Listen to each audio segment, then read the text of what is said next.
Let me tell you a secret. There was a time where I thought being feminine meant wearing girly clothes and having your hair and makeup done perfectly all day long. Well, spoiler alert, it's much deeper than that and way more powerful. So a few years ago, I was fully operating out of my masculine energy just because life taught me to never trust anyone. And if you want something, you got to do it yourself, and you shouldn't ask for help because no one's going to help you anyways, unless they have an ulterior motive. And I'm sure you guys can relate. And that just left me feeling more disconnected and burnt out than ever. And honestly, I just felt like a machine until I was able to reconnect with my feminine energy. So reconnecting with your feminine side isn't about being passive or fake. It's about turning on the parts of you that were designed for love, softness, creativity, and joy. Because once you reconnect with her, you won't have to chase anything. You will be the thing that everyone chases. And honey, there is nothing more powerful than a woman in her full feminine flow. So if you're new, hi, welcome. My name is Arusa Malik. And if you're returning, well, welcome back. And I love you guys so much.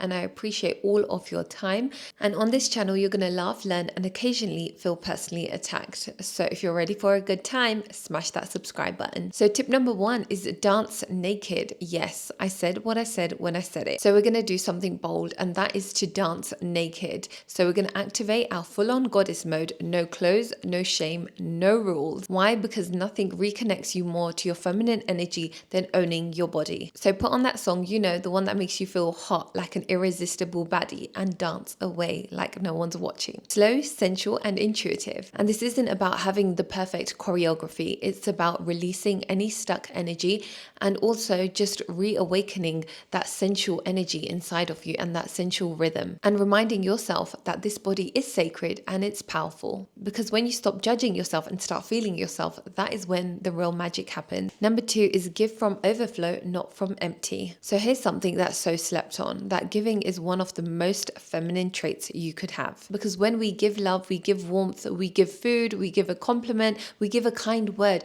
this lights us up too, because we're giving from a place of fullness. And literally oxytocin and dopamine, all the feel-good hormones are flooded into our system because we're biologically wired to feel joy when we nurture. And that's not a weakness, it's powerful. But here's the secret, you don't give to get. You give because you're coming from a place of overflow. Because to know that you made someone feel safe, feel secure, feel special, feel heard is something so magical. And that is being feminine in its purest form. Because nowadays people are always asking, what can the other person do for me? And that is why they feel so disconnected and so unfulfilled. Because here's the truth, real connection happens when you give from your heart, not from expectation. And listen closely, a feminine woman never pours from an empty cup. She gives, but she also knows when she should wait to receive, because her worth isn't tied to what others can do for her. Number 3 is receiving without guilt. So I used to feel guilty all the time when someone would do something nice for me, like I didn't deserve it. Like if someone gave me a free coffee, I would literally cringe. Or when my friends would buy me birthday gifts, I felt that I was undeserving on my birthday. Because here's what I've learned is one of the biggest blockages of feminine energy is the guilt of receiving love and affection. And I know, babe, that's you too, the strong one, the doer, the giver, but not anymore. We're going to learn how to receive. And it's time to shift, because you wasn't meant to carry all of that load by yourself. And trust me, I understand this all too well. You were meant to be open up, to be poured into, to receive that love, the support, the opportunities that you really deserve. So let's break the old pattern, because the feminine you is done shrinking, because she's here now and she's ready to receive like the radiant queen that she is. So next time someone gives you a compliment, showers you with love, or even offers to help you, you're going to take it. You're not going to downplay it and be like, no, I've got this, it's okay. You're going to take it and you're going to say thank you. Because the reaction that says, oh, you didn't have to, it's not you. It came from conditioning that you had to earn love. But now we're about to change that narrative, because receiving doesn't make you needy or weak. You are deserving of that love, of that affection, of those compliments, of that help. You are deserving. Because when you allow yourself to receive with grace, the universe hears you saying, I am deserving, I'm open to receive, and the universe will give you more. So next time someone says, you look amazing, there's no need to give them a compliment back unless you really want to. Just say thank you, smile, and say, I feel amazing. If someone offers to plan a day or carry your bags, then just say yes with softness and not shyness. Because the more you receive, the more magnetic you become. Because the woman that receives without guilt, without shame, she radiates a quiet confidence that says, I don't chase, I attract. And when we constantly say, no, I'm fine, I've got this, the universe will see that, okay, she's got this, and it will respond with more weight, more responsibility, and that is not what you want. You don't have to carry everything alone, babe. Let the universe support you, and trust me, support will come when you are open to receive. Because a soft, nurturing woman doesn't lose her strength. She's just in flow and she's able to receive without any shame. Number 4 is speak with softness. So you know those girls that walk into a room and they demand attention. They're loud, over the top. They're trying to dominate the space. Like, look at me, like one of those pick me girls. I'm not judging here, but it's just what happens when someone doesn't know their true feminine power. Because here's the truth, you don't need to be loud to be heard. A woman in her feminine energy knows that her softness is where all the magic happens. And her presence is felt before she even opens her mouth. And when she does speak, it's with grace, depth, and intention. And speaking with softness doesn't mean staying silent or staying small.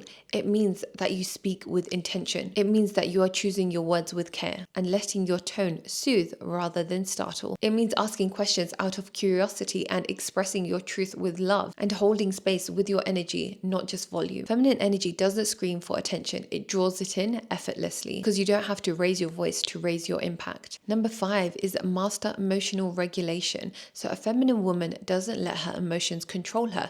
She flows with them. So she doesn't scream, slam doors, or throw sharp words like weapons when she is in a heated argument. And she definitely doesn't burst into tears to get away. She knows how to communicate. She knows how to regulate her emotions. Because not every emotion needs a reaction, and not every reaction is worth the regret. Because let's be real, especially us women, how many times have we said something and then afterwards we regret it for days and overthinking, I wish I never said that, I wish I never overreacted like that. That emotional hangover is not cute and it's definitely not worth all of that hassle. So a feminine woman chooses presence over impulsiveness. So she takes a break, she breathes, and then she responds with intention, not explosion, because she knows that her peace is sacred and that she needs to protect it. And she doesn't say things to hurt people because she knows what it's like to be on the receiving end of it all. So she regulates her emotions, and no, this is not suppressing your emotions. It is regulating them, letting them flow through you, but not letting them control you. So honor your emotions, but just don't let them take over you, because you need to create that safe space inside of you. Instead of responding to all of the chaos outside of you,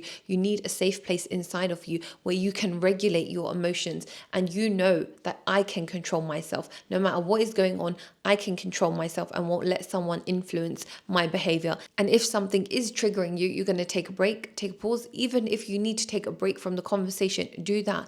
Do what feels best for you. So that's a wrap. I hope you enjoyed this video. Don't forget to give it a big thumbs up if you enjoyed it, and comment down below what helps you unlock your feminine energy. And if you haven't already subscribed and you're all the way to the end of this video, what are you doing? Hit that subscribe button. I'm going to love you and leave you. Thank you so much for watching, and see you in my next one.